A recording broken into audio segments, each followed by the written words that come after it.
อ้มันจะเบิ่งจะเลย คือเว้ยง่ายเอ้า โอ้ แยก ยับ หน้าผู้ส้ม สี่สิโอ้ ใจมาพบคนงามคือสาวแหล่โอ้สาวแหล่บ้านนาสาวหวานได้พบน้องคืนนั้นทุกสัมพันธ์พบในงานผ้าป่าสา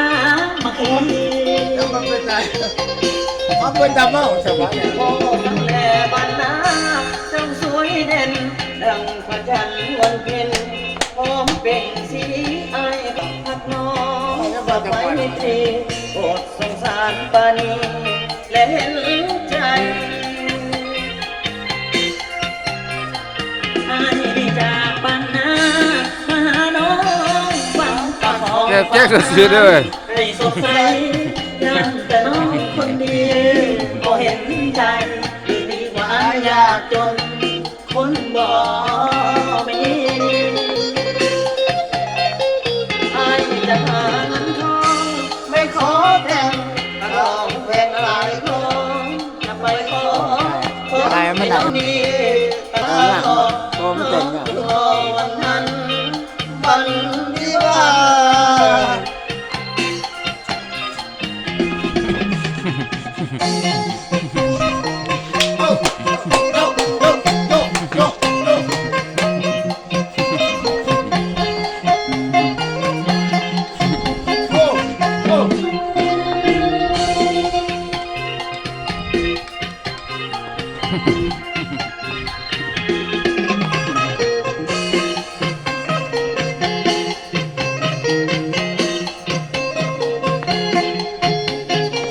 ใจมาพบคนงาม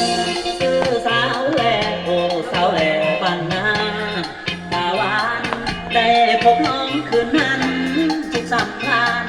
พบในงานผ้าป่าสามัคคีโอ้สาวแหล่บ้านนาเจ้าสวยเด่นดังพระจันทร์วันเพ็ญพร้อมเปล่งสีไอ้ก็ฝากคำน้องฝากไว้ตรีโปรดสงสารปานีและเห็นใจไอ้นี่จากบ้านนามาหาน้องหวังประคองความหาให้สดใสยันแต่น้องคนดีก็เห็นใจดีที่หวานยากจนคนบอก โอ้เพลงยาวเถอะ มันเนี่ยจะมาเอาดีใช่ไหม อาจะหาเงินทองไปขอแต่งทองแพงอายทองจะไปขอให้น้องคนดีตั้งตารอ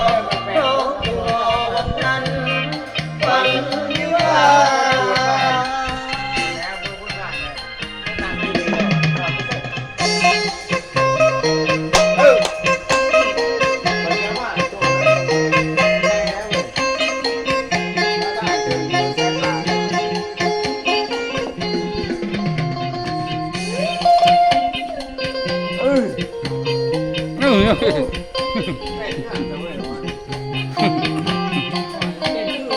โอ้ยมันไหนน้องใหม่แล้ว เราจะมาเนี่ย เขาจังหวะมันเฮ้ยพ่อหมดโอ้ย